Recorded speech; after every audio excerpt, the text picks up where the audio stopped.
Assalamualaikum warahmatullahi wabarakatuh. Alhamdulillah, alhamdulillah, wassalatu wassalamu ala rasulillah wa ala alihi wa sahbihi wa mawalah, la haula wa la quwata illa billah.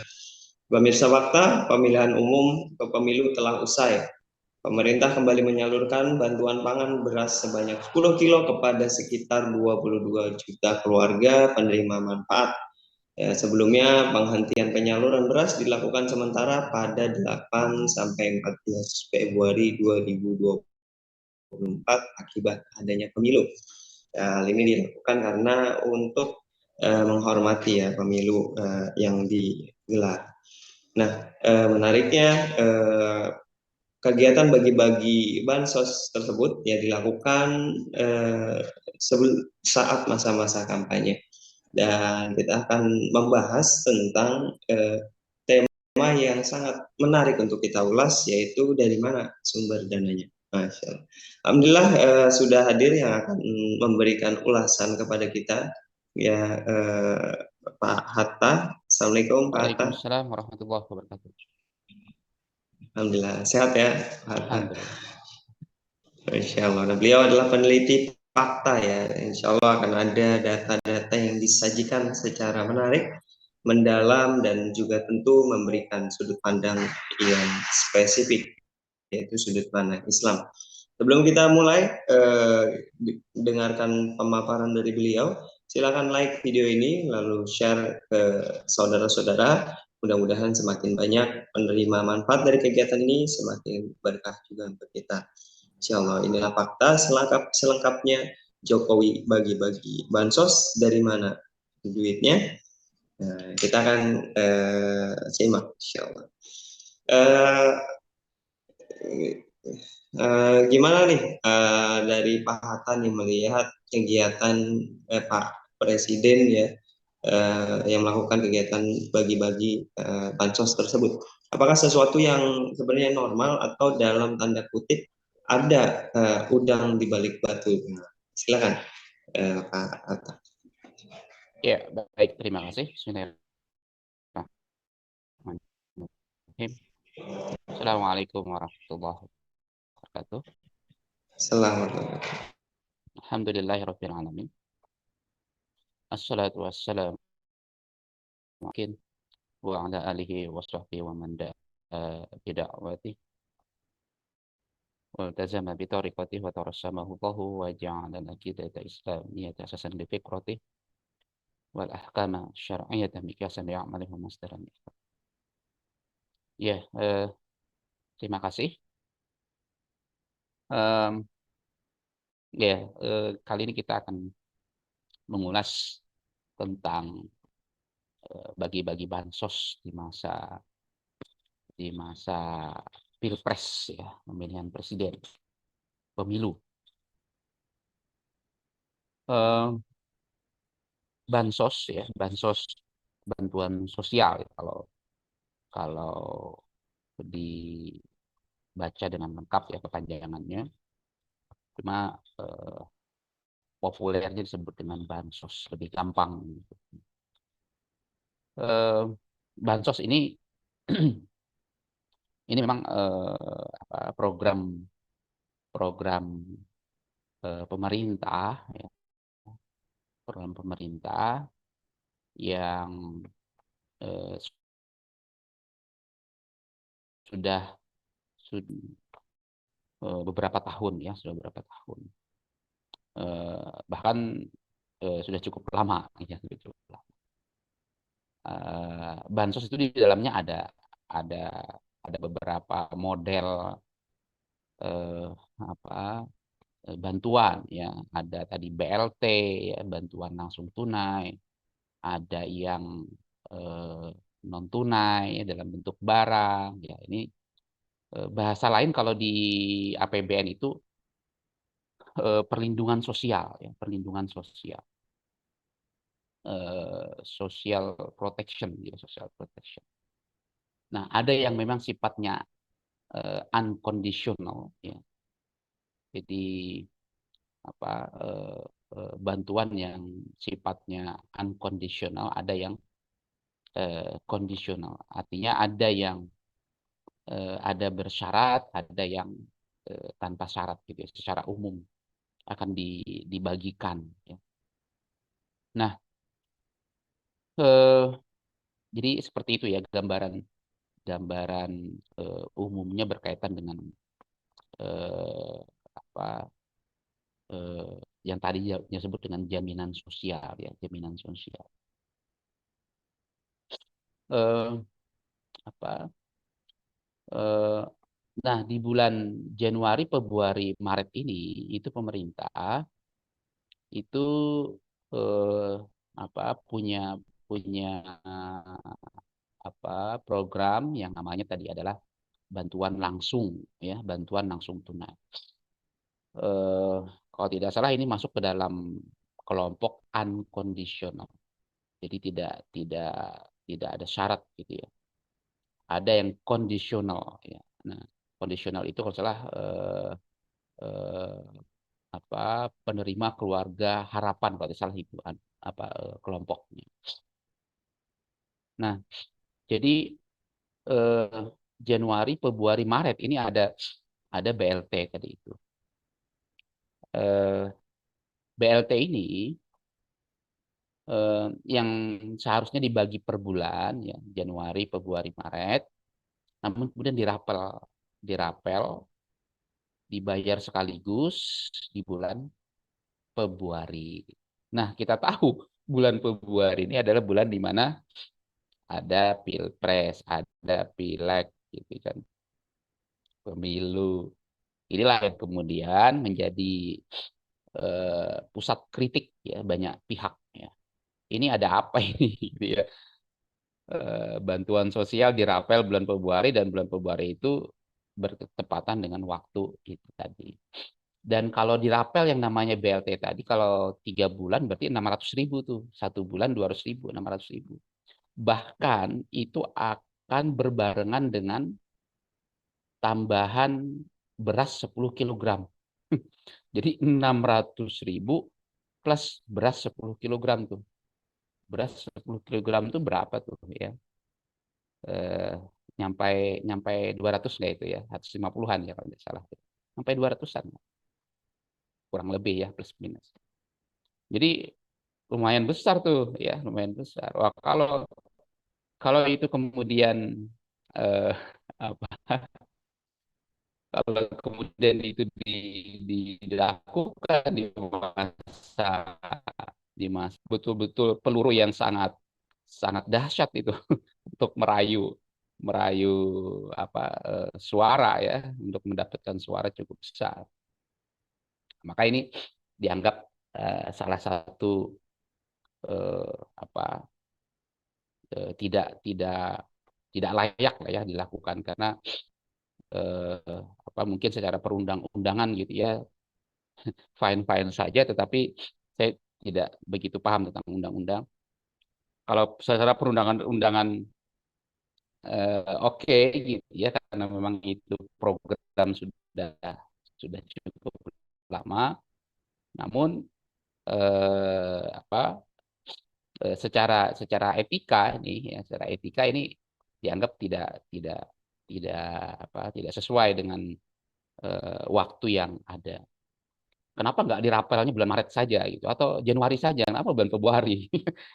Itu jadi tanda tanya semua pihak itu bansos ini. Baik, saya coba atau saya kembalikan dulu ke host, silakan. Siap ya. Artinya secara moralitas ya dipertanyakan. Ya. Mungkin secara kegiatan itu adalah kegiatan baik. Tapi karena di momen pemilu dan juga pejabat bahkan presiden gitu, suksesi pemilihan calon tertentu ya. Jadi secara etika memang bermasalah. Ya, silakan mungkin Pak Hatta ada yang mau disampaikan dari mana sebenarnya sumber uangnya itu? Apakah memang ini adalah murni dari Pak Jokowi sendiri atau memang dari ada golongan tertentu atau seperti apa ini Pak? Baik, kami coba tampilkan slide supaya kita eh, apa eh, melihatnya bisa lebih utuh ya, karena kita bicara data. Oke, nah ini berkaitan dengan apa anggaran bansos sendiri. Ya. Bentar, anggaran bansos itu memang cukup cukup besar ya, cukup besar. Bentar saya tampilkan datanya dulu. Dari tahun ke tahun ya naik ya, dari tahun ke tahun naik. Eh, nah ini dia anggaran perlindungan sosial. Jadi bansos itu ada di dalam yang namanya anggaran perlindungan sosial. Eh, ini tahun 2020 ya, itu sempat tembus di 498 triliun ya, 498 triliun, naik 61% dibandingkan dengan tahun 2019. Itu karena pandemi ya, pandemi 2021 turun minus 6, 2022 turun lagi jadi minus 1,6, 2023 turun lagi minus 4,7, 2024 ini naik 13,1%. Jadi ini datanya di dalam nota keuangan APBN 2024. Jadi 2023 naik, 2022 turun. Ini agak aneh memang.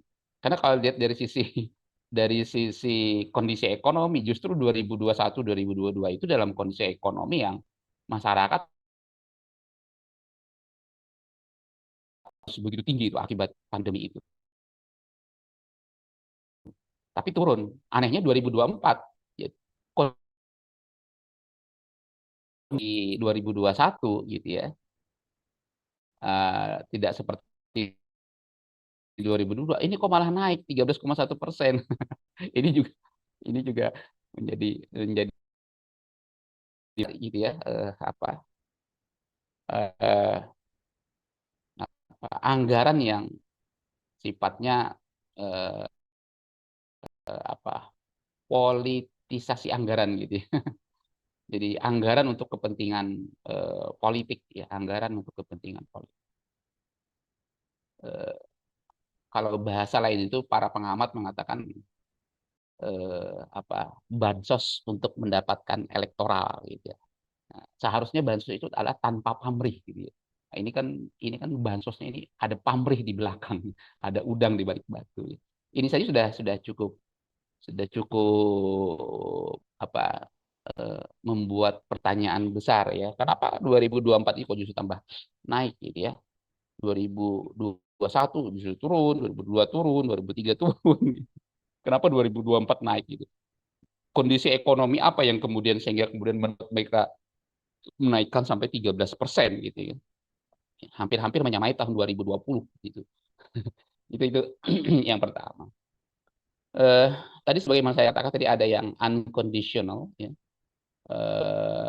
Ada yang conditional. Jadi ada yang bersyarat, ada yang tidak bersyarat.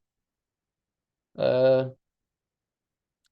yang unconditional tadi itu adalah apa BLT ya. Ini BLT. Eh, Terus kemudian, nah yang bersyarat ya, conditional. Ini program keluarga harapan namanya. Program keluarga harapan. Ada 10 juta KPM. Ya. Program bansos sembako. Ya, ini sembako 18,8 juta. Ya. Nah, itu. Eh, di BLT tadi ya, 2,9 juta. KPM keluarga. Eh, saya agak lupa di KPM itu apa. Gitu ya. Jadi, tapi secara umum tadi ada yang conditional dan unconditional, bersyarat dan tidak bersyarat. Eh, Seperti itu. Jadi ini program sudah sudah cukup lama ya, memang ada di dalam APBN Indonesia ya, ada namanya Anggaran Perlindungan Sosial. Bahkan sejak zaman Pak SBY ya sudah sudah semakin apa sering untuk eh, apa dijadikan untuk mengantisipasi permasalahan persoalan-persoalan sosial ya supaya tidak semakin tinggi. Ini ya datanya. Data apa program ini atau anggaran perlindungan sosial ini, sosial net ya, sosial jaring pengaman sosial atau anggaran budgetnya ini tentu adalah sesuatu yang bagus ya, sesuatu yang bagus. Karena memang yang namanya pemimpin itu kan harus harus melayani rakyatnya ya. Harus to serve and to protect. Jadi melayani dan melindungi ya. Siapa? Rakyatnya. Jadi itu memang fungsi sebuah pemerintahan ya, melayani dan melindungi rakyat. Jadi ini adalah suatu hal yang bagus. Kalau dalam agama Islam disebut dengan riayah ya, riayah itu syu'unil ummah, mengurus urusan umat. Ya ini perlindungan sosial seperti ini. Jadi ini adalah sesuatu yang bagus ya, sesuatu yang. Hanya saja kemudian ketika kita bicara tentang tentang perlindungan sosial ini ya, ada 3 poin ya, ada 3 poin yang harus kita kita potret lebih jauh ya, kita potret lebih jauh. Ada tiga persoalan ya. Apa saja itu? Mari kita lihat. Bentar, saya tampilkan slide-nya dulu. Ada 3 poin ya, ada 3 poin. Poin yang pertama, bentar ya, ini agak. Poin yang pertama adalah, nah,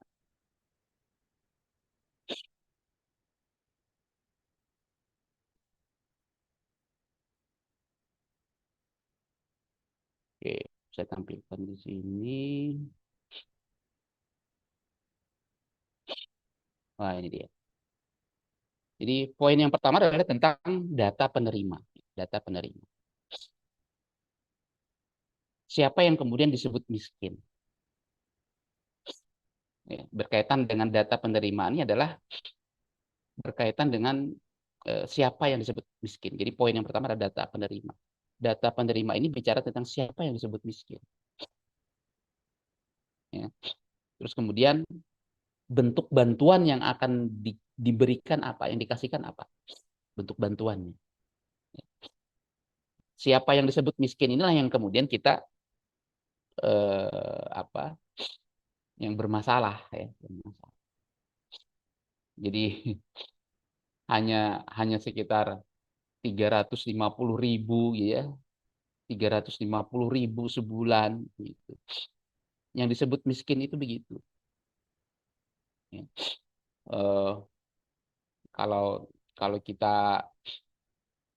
kita nasional gitu ya, kalau kita mengacu kepada beberapa regional daerah gitu ya, itu memang beda-beda ya. Di kami sendiri misalnya di Kaltim plus minus sekitar 800.000 ya, yang disebut miskin itu. Jadi kalau belanjanya, pengeluarannya per bulan itu kurang dari 800.000 itu disebut dengan miskin. Nah ini kriteria yang disebut dengan kriteria atau standar yang disebut dengan miskin. Nah ini kriteria standar ini kan sudah banyak dikritik oleh para ahli ya, bahwa standar ini terlalu rendah. Jadi Bank Dunia pun mengkritik ya standar yang masih dipakai oleh pemerintah. Padahal kalau kita mengacu kepada upah minim yang disebut dengan upah minimum, ya, upah minimum itu dalam undang-undang saya agak lupa undang-undang berapa gitu ya.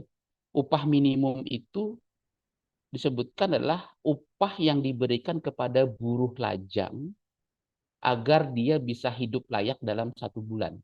Itu upah minimum. Nah, upah minimum itu kalau di provinsi berapa? DKI Jakarta tembus berapa tuh?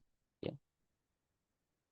Di kami, di provinsi kami itu sekitar, kalau tidak salah, sudah 3,3 lebih ya, 3,350-an gitu ya. Katakanlah 3,4.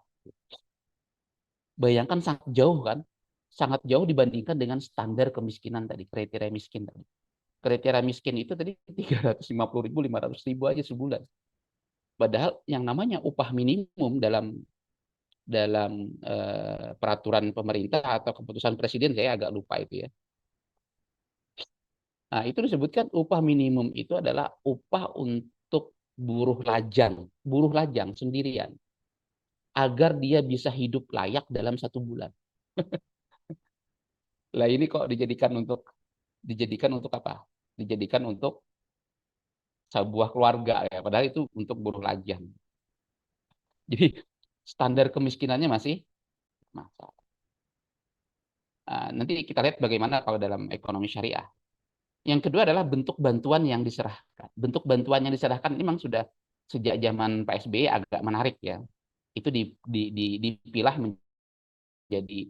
dipilah menjadi 4 kelompok ya, atau 4 klaster gitu ya. Ada klaster pertama, 2, 3, 4. Jadi semakin tinggi klasternya ini, itu harapannya nanti yang diberikan bantuan ya, asistensi itu harapannya dia akan menjadi semakin mandiri gitu ya.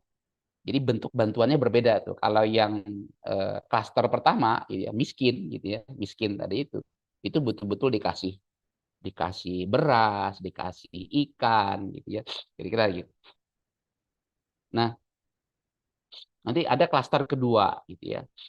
Klaster ketiga. Nah, klaster ketiga itu nanti dia diajarin bagaimana memancing, nah, gitu ya. Dikasih alat gitu ya. Sampai seperti itu, diberikan kredit ya. Nah, itu menarik ya. Jadi apa bentuk pemberian bantuannya. Dari sisi ini memang itu relatif sudah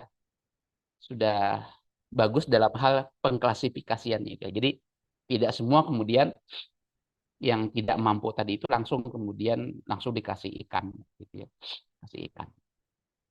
Jadi itu menarik ya. Nah, jadi tidak semua dipukul rata. Oh, ada yang memang harus langsung dikasih ikan, ada yang diajarin mancing, ada yang dikasih pancingan ya.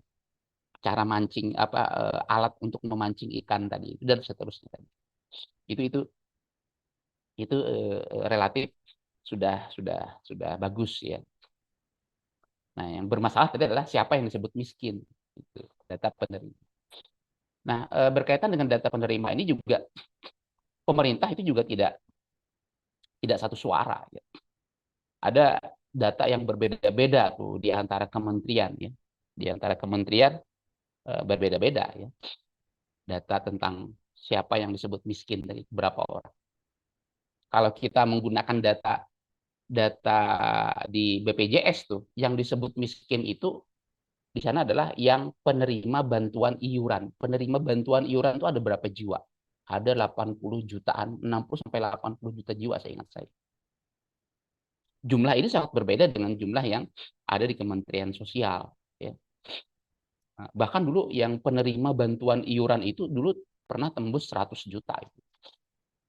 Jadi penerima bantuan iuran BPJS itu adalah orang-orang miskin.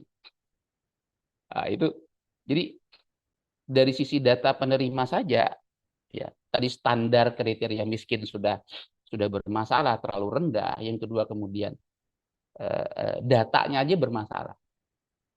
Jadi ini siapa nih, data yang mana yang dipakai?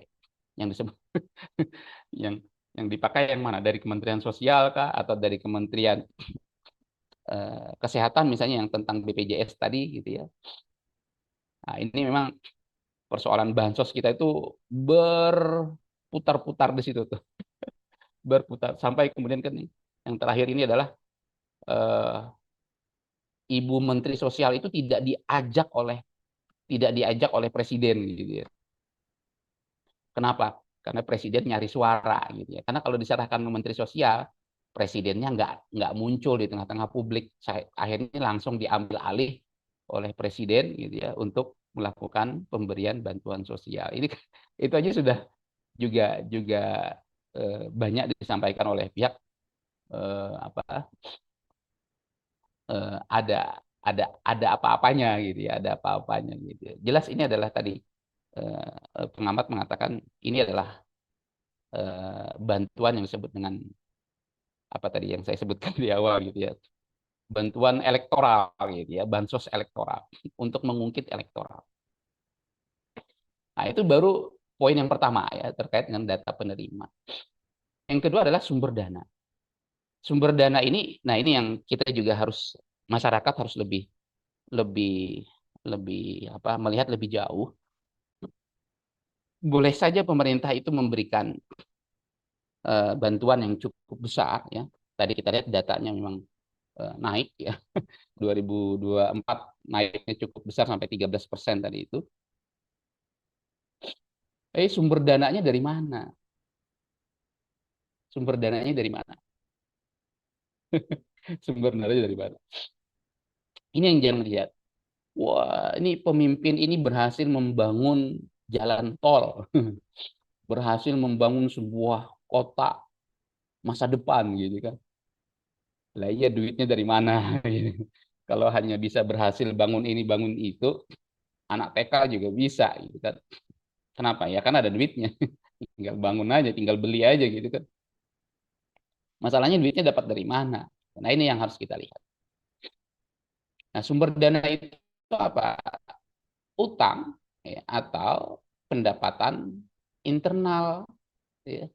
Utang ya, utang kepada pihak pihak asing atau domestik ya, atau memang pendapatan pemerintah itu sendiri gitu ya. Nggak perlu ngutang gitu. Nah pada nyatanya ya kita ini setiap tahun ngutang, setiap tahun ngutang. Bahkan pembiayaan utang kita pada tahun ini itu meningkat ya. Saya coba tampilkan datanya, pembiayaan utang kita pada tahun ini berapa. Eh, Pembiayaan utang kita pada tahun ini itu mencapai eh, saya ingat saya sampai 600 triliun ya, sampai 600 triliun. Saya tampilkan datanya dulu. Ini pembiayaan utang. Iya, 600 triliun ya. 666,4 triliun. Ya. Itu lebih tinggi tahun 2022. Ah, jadi ada kondisi apa di tahun 2024 ini sehingga kemudian pembiayaan utang itu lebih tinggi daripada 2023, lebih tinggi daripada tahun 2022. Ada kondisi darurat apa? Kalau 2022 itu masih ada pandemi yang cukup cukup cukup kuat masih ya. Kita kan baru baru agak mending pandemi itu 2023. Nah, 2024 ini kok melebihi tahun 2022 gitu. Pembiayaan utang. Ya. Dan perlu diketahui pembiayaan utang yang ini adalah neto, neto bersih, ya, bersih. Jadi utang kita itu sebenarnya setiap tahun utang kita itu bisa sampai 800 triliun. Apa? Mohon maaf, bisa sampai 8 sampai 900 triliun ya. Itu bisa kita lihat dari surat berharga negara atau SBN yang diterbitkan oleh pemerintah. Bisa sampai 800 triliun itu. Surat berharga negara yang diterbitkan oleh pemerintah. Itu setiap tahun.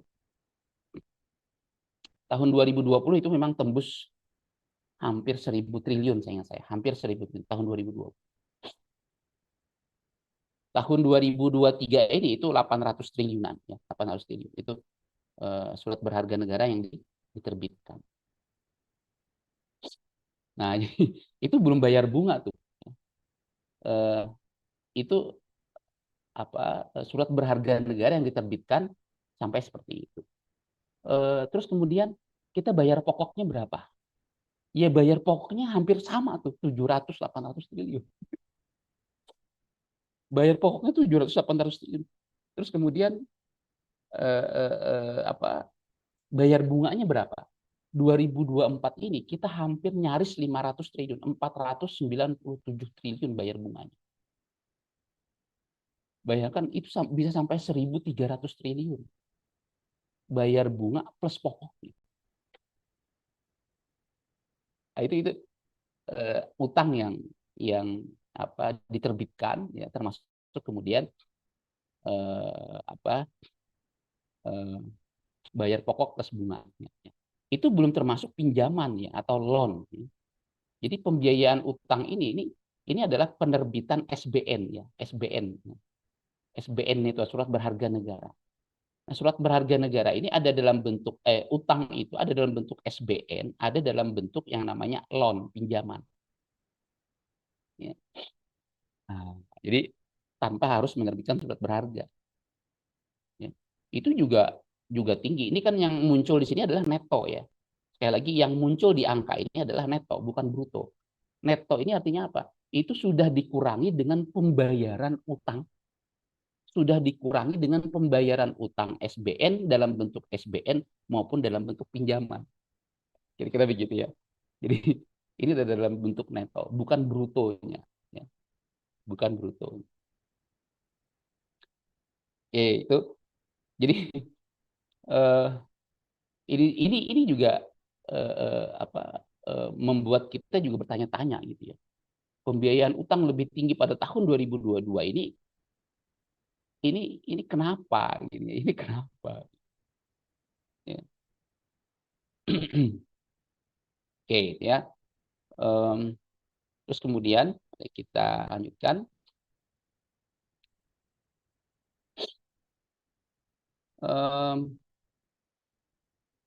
Kalau kita lihat lebih jauh, ya. Nah ini ya, ini sampai dengan kuartal ketiga. Ya. Kita bandingkan 2015 kuartal pertama ketika Pak Jokowi naik presiden, ya. Itu pembayaran utang dalam jangka pendek, ya, dalam jangka pendek kurang dari 1 tahun, ya, totalnya adalah berapa ini? 48.180, ya. Berarti sekitar 200 berapa itu? 230-an ya. 230-an triliun. Nah, 2023 di kuartal ketiga kita bisa lihat berapa bayar utang jangka pendeknya. 600 triliun ditambah 65 berapa ini? Ya. 660 hampir 667 triliun. Ya. Bayangkan berapa tuh kenaikannya? Ratusan persen kenaikan pembayaran utang ya, dalam jangka pendek kurang dari 1 tahun. Ini pembayaran uang pokok ya, bukan bayar bunga. Ini baru bayar pokoknya.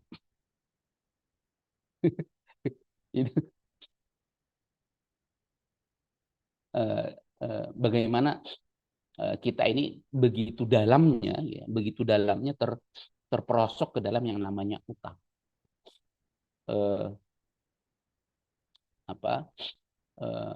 Makanya kita utang sekarang sudah 8.000 triliun ya, 8.050-an triliun, 41 triliun kurang lebih. Nah, bahkan nih bulan Januari sampai dengan awal Februari sebelumnya, awal Februari tahun ini, kita udah narik utang sekitar 120-an triliun. 120 triliun ya. Narik utang dalam bentuk surat berharga negara. Nah, ini utangnya siapa ini? Ini utangnya pemerintah. Utangnya pemerintah. Nah, kalau ditambah dengan BUMN ya, baik itu keuangan maupun non keuangan, nah, ini banyak lagi nih ya. Banyak lagi nih. Ya, jadi kita itu utang posisinya 15.295 triliun sampai dengan kuartal ketiga 15.000 triliun. Tapi itu BUMN keuangan dan non keuangan ditambah. Oke, jadi kalau kita bicara tentang bansos, sekali lagi, bansos yang tadi duitnya begitu banyak ya, sampai 496,8 triliun, ya, hampir 500 triliun itu duitnya dari mana? Gitu. Duitnya dari mana? Ya, jadi kalau kita lihat, mari kita lihat pendapatan negara ya, pendapatan negara tahun 2024. Mari kita lihat datanya. Nah, ini pendapatan negara tahun 2024. Pendapatan negara itu total adalah 2.800 triliun. 2.800 triliun. Dalam bentuk penerimaan pajak 2.300 triliun. Ini penerimaan pajak. Non pajak atau yang bukan pajak 492 triliun.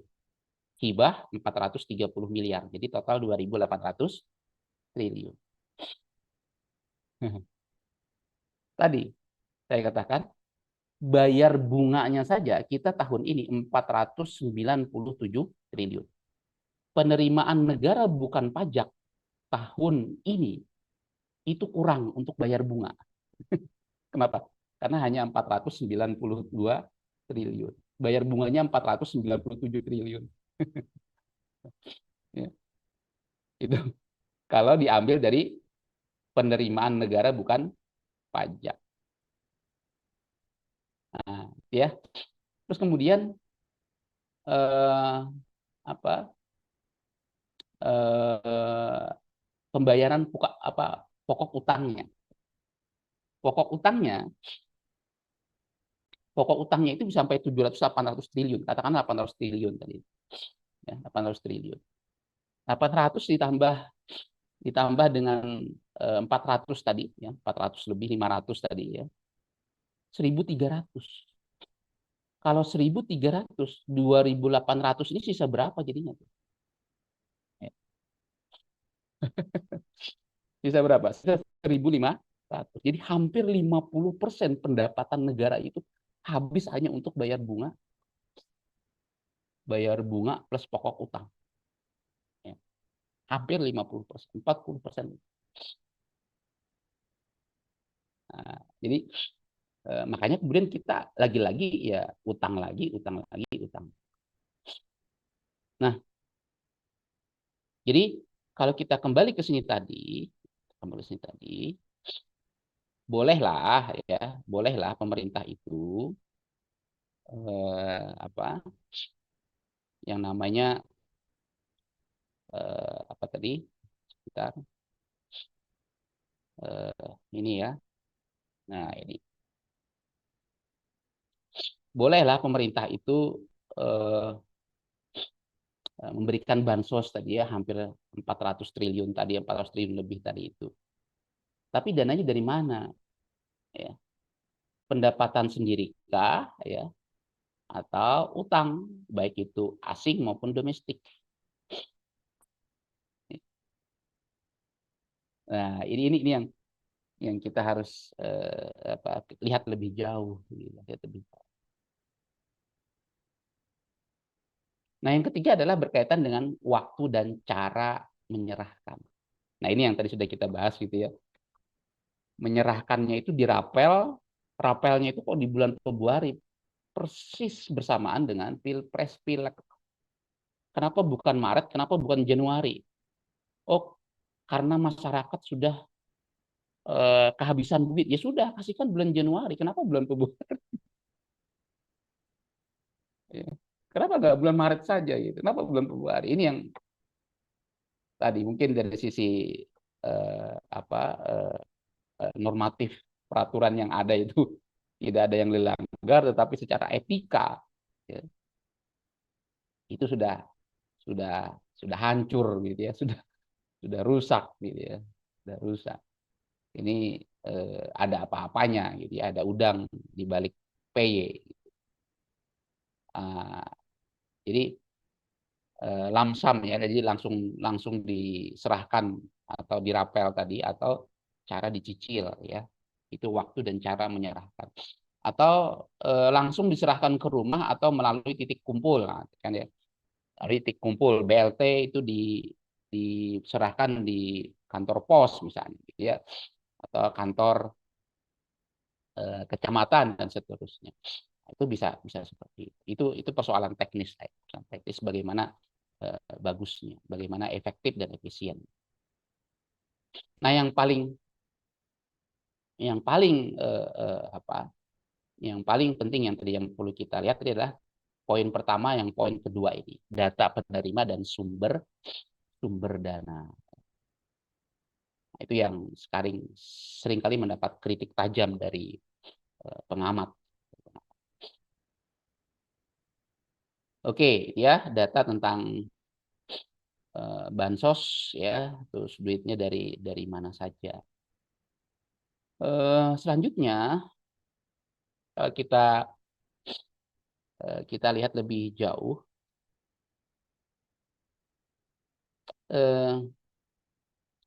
bagaimana dengan ekonomi syariah ya. Nah, ini yang mungkin perlu kita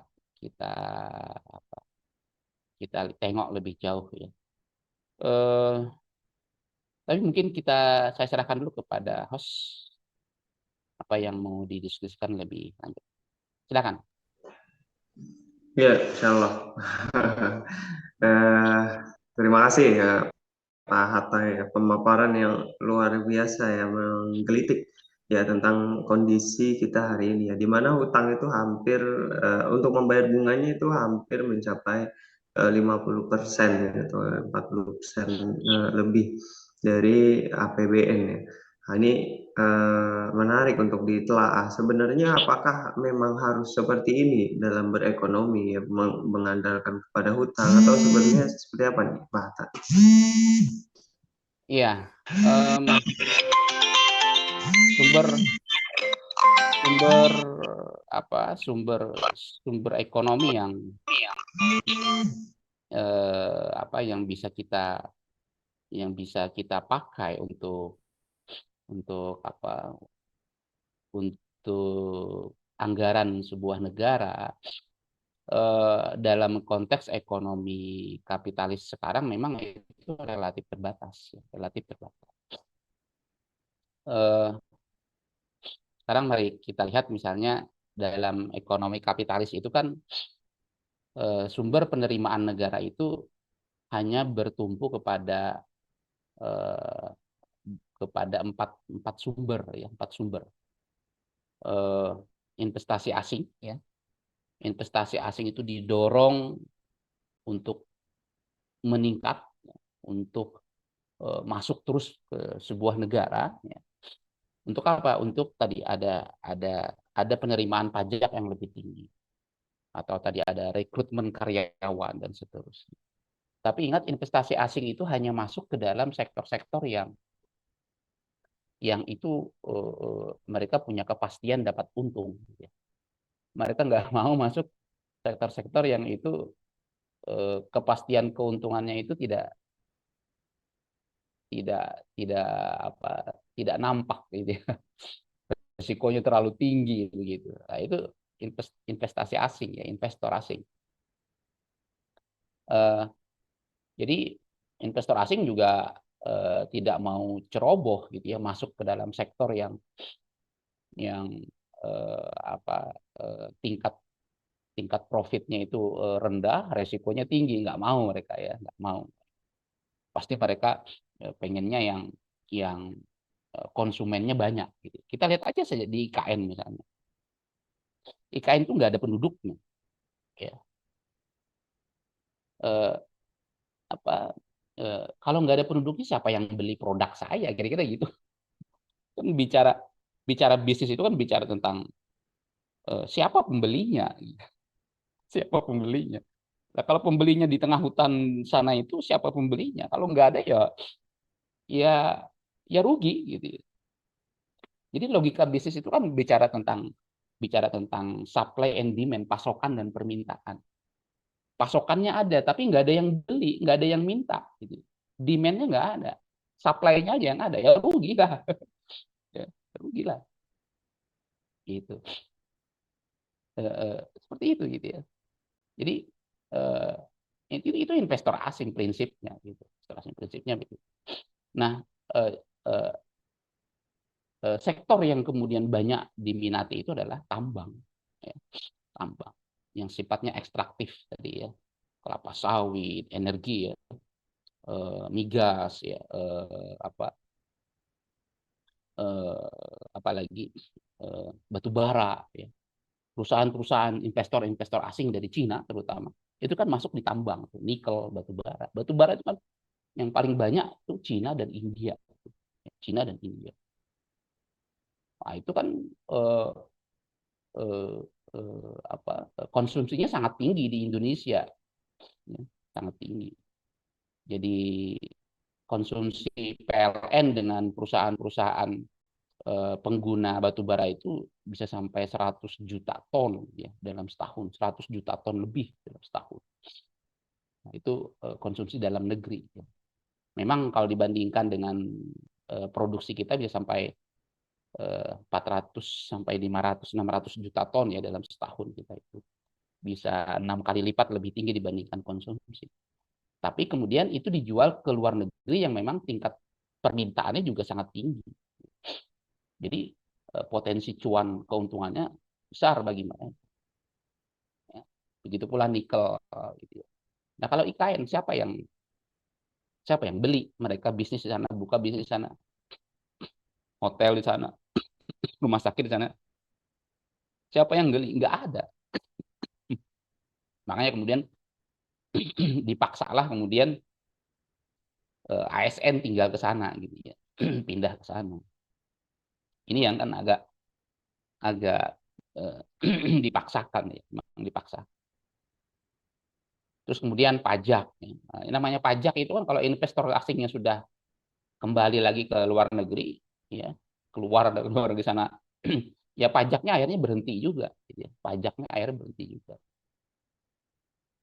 Nah tadi utang ya, tadi utang ya, sangat nampak sekali ya utang di APBN kita itu. Terus kemudian atau cetak uang. Pilihan-pilihan ini ya, ini adalah pilihan-pilihan yang itu berisiko tinggi, bahkan bisa menggadaikan negara kita, berisiko tinggi. Pajak ini hanya menyebabkan biaya tinggi bagi ekonomi, high cost, ya. Biaya tinggi bagi ekonomi. Semakin tinggi pajak, harga jual makin tinggi, masyarakat akan semakin terbebani. Ya. Investor asing ya tadi sumber daya alam milik mereka ya kita dikasih uang kertas ya ya udah mereka yang banyak untungnya. Nah, jadi itu investasi asing. Utang, nah ini kan eh, apa banyak persoalan di balik utang itu. Memang ya pemerintah selalu berkilah ini adalah utang yang sudah terukur, ya. Utang yang prudent, hati-hati, ya. Utang yang terkelola dengan baik, gitu ya. Macam-macam lah itu teori yang dipakai oleh pemerintah.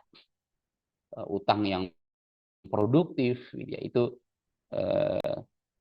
dalam beberapa forum sudah pernah kita bahas. Yang keempat cetak uang. Ini juga mengakibatkan apa? Inflasi. Ya. Kalau inflasi apa jadinya? Inflasi itu yang paling diuntungkan adalah orang kaya. Kalau orang miskin dirugikan. Orang-orang yang punya pendapatan harian, mereka dapat uang hari itu, mereka belanjakan pada hari itu juga. Tapi kalau kemudian harga naik, maka pendapatan mereka tidak secepat kenaikan yang anjloknya anjloknya uang atau alias kenaikan harga barang.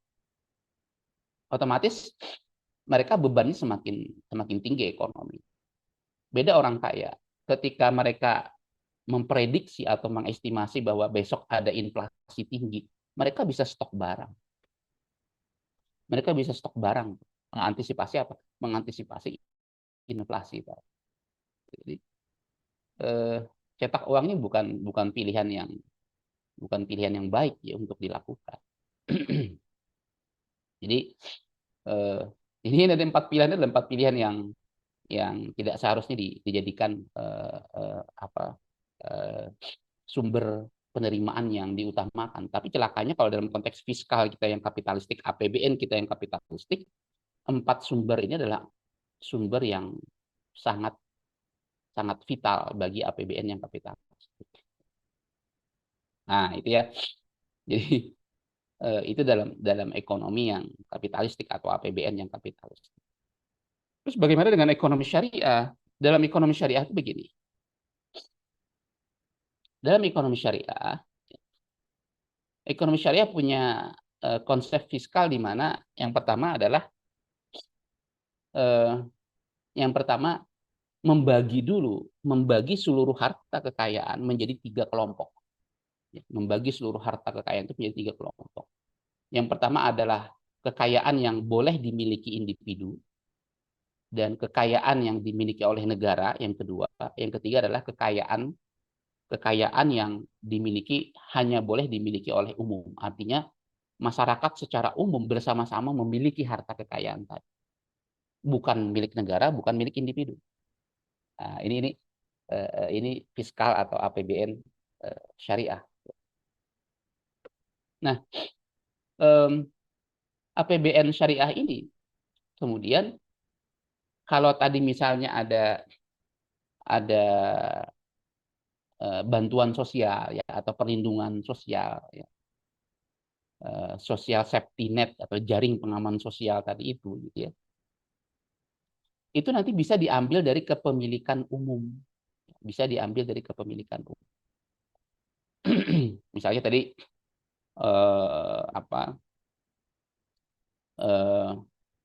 misalnya berkaitan dengan masalah kesehatan misalnya ya, tentang BPJS tadi misalnya. Itu nanti bisa ya seperti tambang batu bara yang sangat banyak kita produksi itu ya, dalam setahun kita bisa produksi 600 juta ton ya. 600 juta ton. Nah, itu nanti hasilnya akan dikembalikan kepada rakyat. Akan dikembalikan kepada umat. Nah, itu dalam ekonomi syariah. Tidak boleh kemudian dikuasai oleh individu, apalagi asing. Ya, tidak boleh. Tidak pula dikuasai oleh negara, nggak boleh. Negara dalam posisi itu hanyalah sebagai mewakili untuk mengelola kepemilikan masyarakat secara umum tadi. Seluruh hasilnya dikembalikan kepada masyarakat, pada rakyat. Kalau sekarang dikembalikan kepada siapa? Dikembalikan kepada investor, bahkan asing. Batu bara kita itu Pak, kebanyakan investornya adalah Cina dan India. Nah, ini pemerintah dapat apa? Dapat pajak. Ya, pajak. Bahkan royaltinya kan dihapus tuh. Dengan undang-undang Minerba yang terbaru itu kan royaltinya dihapus. Itu sangat mengerikan. Mengerikan. Hanya mengandalkan pajak doang. Begitu pula nanti bisa dari kepemilikan individu. Dalam artian apa? Masyarakat-masyarakat yang sudah Allah berikan rezeki yang begitu besar, begitu banyak, mereka ada punya kewajiban bayar zakat. Zakat harta, zakat mal. Zakat inilah yang kemudian akan diberikan kepada 8 asnaf. Orang miskin, fakir miskin. Ya. Nah, ini akan diberikan tuh kepada mereka. Nah, ini apa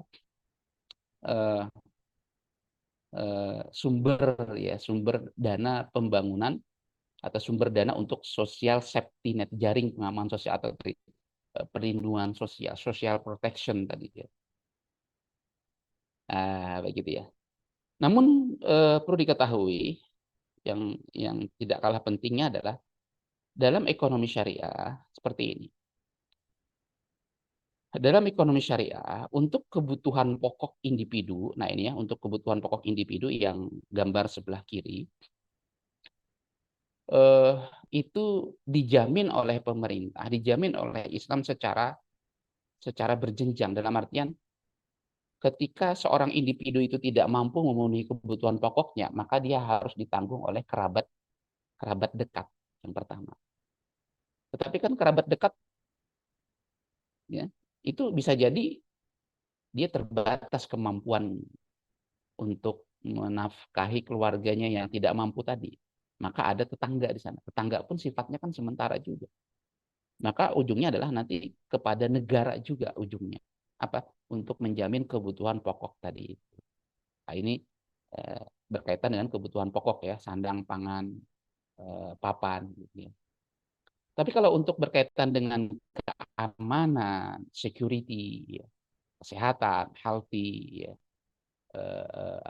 pendidikan, education, ya, ini oleh negara atau oleh Islam ini akan diintervensi secara langsung. Artinya apa? Akan diberikan atau dijamin secara langsung, baik itu keamanan, kesehatan, dan pendidikan. Dijamin secara langsung. Tidak berjenjang yang model yang di sebelah kiri tadi. Jadi direct intervention. Gitu. Kalau itu adalah indirect, tidak langsung. Kalau ini adalah direct langsung. Nah itu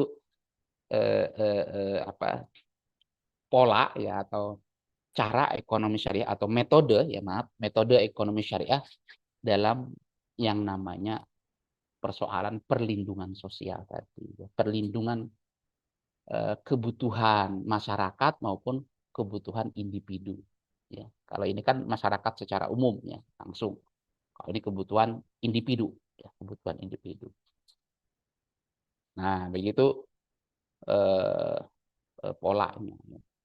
Namun yang menarik satu hal lebih jauh adalah standar miskin. Standar miskin dalam ekonomi syariah itu adalah atau standar orang kaya ya, standar orang kaya terlebih dahulu. Orang kaya dalam ekonomi syariah itu adalah orang yang punya uang ya, sebanyak 50 dirham.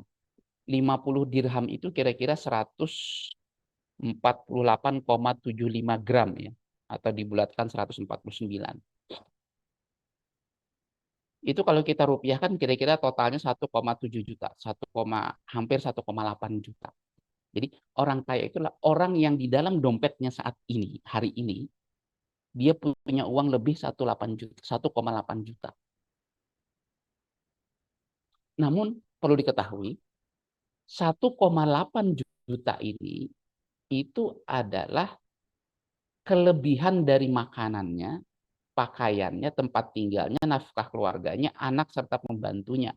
Maka dia dianggap kaya. Jadi 1,8 juta ini sudah bersih ya, semuanya sudah nggak ada masalah, oke gitu ya.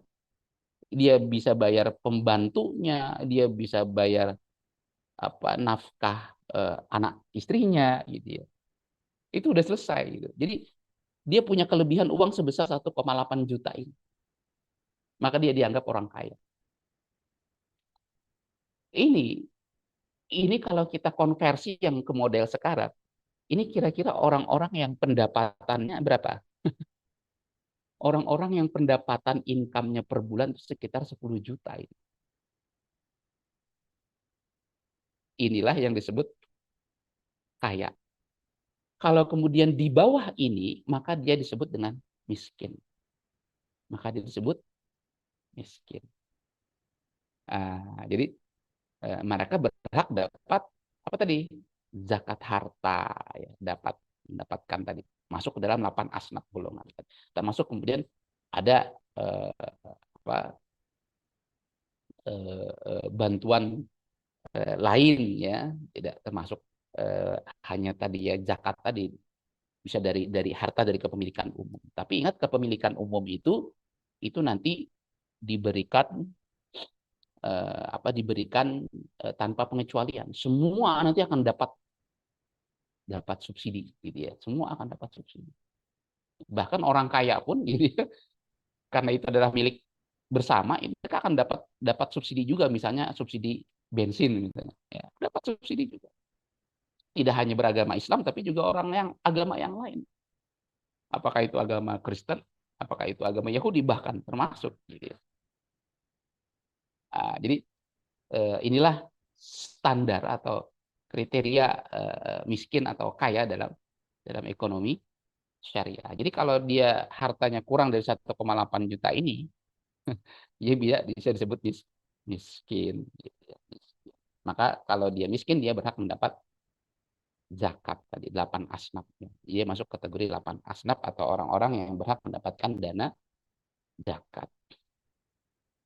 Oke, seperti itu ya Mas. Mas, saya kembalikan kepada Mas.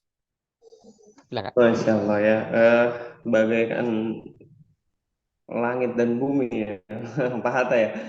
Bagaimana sistem Islam itu mengatur terpenuhinya setiap kebutuhan individu ya, baik kebutuhan publik seperti keamanan, pendidikan, dan juga kesehatan, sampai nafkah sekalipun itu dipikirkan ya, Masya Allah.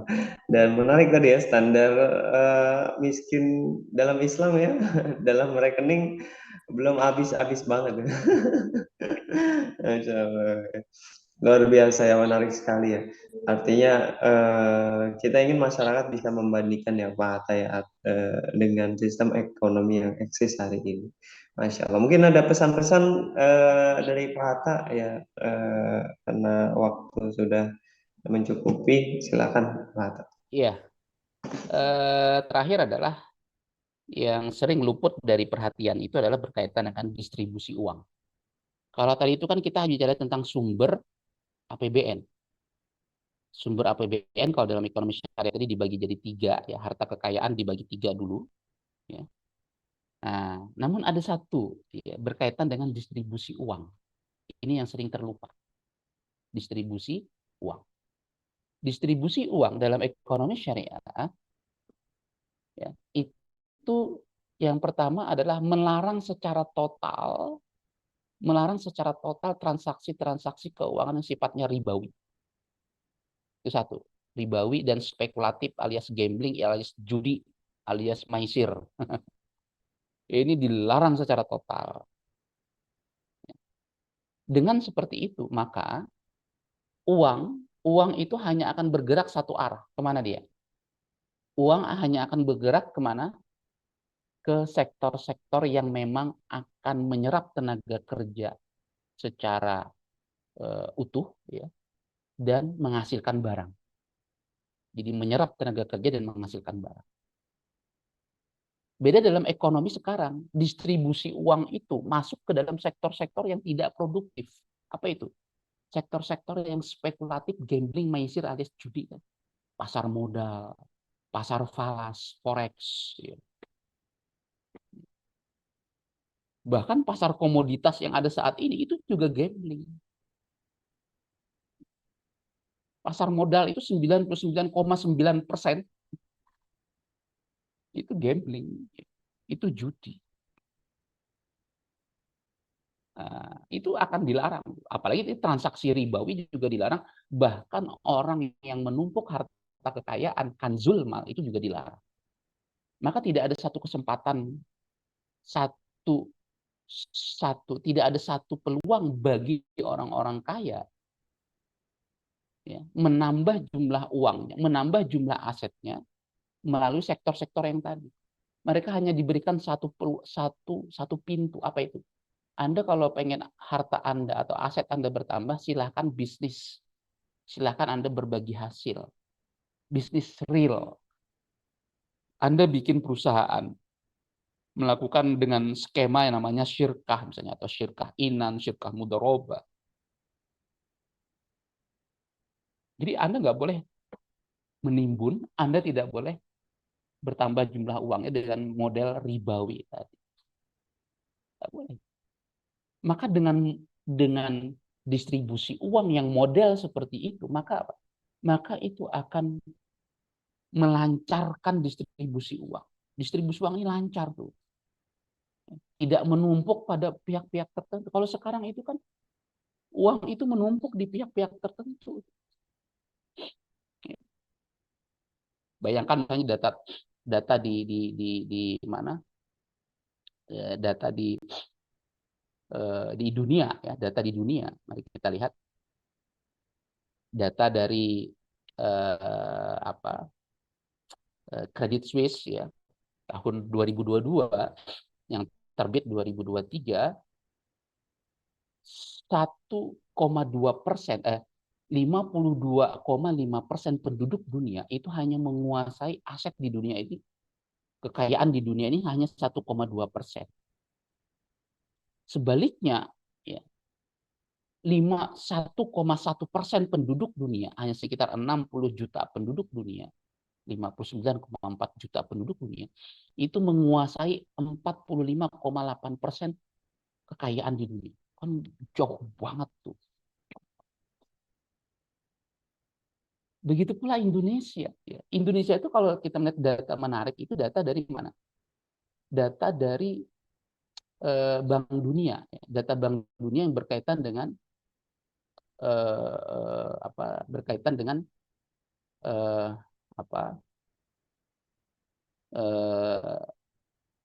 masyarakat, ya, penduduk dewasa Indonesia yang tidak punya rekening. Penduduk dewasa Indonesia yang tidak punya rekening itu, ya, itu ada sekitar berapa juta ya, seingat saya itu. ada ada cukup banyak ya. Sebentar saya coba lihatkan supaya tidak salah angka. Ya. Jadi ada banyak yang kemudian yang tidak punya rekening. Ya. Ada berapa? Kita lihat datanya. Yang tidak punya rekening itu adalah 97,7 juta. 97,7 juta, ya, penduduk Indonesia itu yang unbanked, tidak bisa mengakses lembaga keuangan, ya, layanan jasa keuangan. Ya. Nah, dari total itu, ya, dari total tadi 70% menjawab. Kenapa kok unbanked tadi, gitu, yang tidak punya rekening ini, kenapa kalian tidak punya rekening? Gitu, ya. 71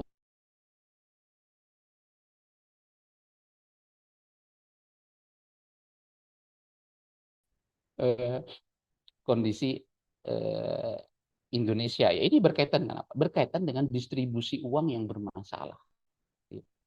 Sebaliknya kemudian hanya sekitar berapa persen ya di Indonesia ini yang kemudian menguasai uang yang ada di perbankan itu. Ya.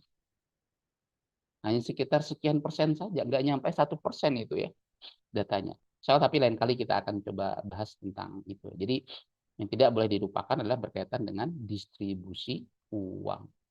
Jadi kalau distribusi uangnya bermasalah, ya maka persoalan sosial ini kita akan terus terjadi, ya. Terus terjadi. Terus terjadi. Jadi kalau kemudian kita baguslah tadi untuk memberi bantuan sosial, itu bagus. Tapi kalau kita lupa memperbaiki yang namanya sistem fiskal APBN kita yang tadi yang bermasalah, sistem moneter kita yang tentang distribusi uang tadi juga bermasalah, maka persoalan sosial, persoalan masyarakat yang tidak mampu itu akan terus terjadi, terus berulang terjadi. Nggak selesai-selesai. Kira-kira begitu kesimpulan kami, kesimpulan yang relatif panjang. Masya Allah. Kembali Kak. Terima kasih banyak Pak Hatta. Alhamdulillah. Luar biasa menarik nih, mungkin menjadi pembahasan yang lebih detail lagi tentang distribusi ya, harta kekayaan dalam Islam. Mudah-mudahan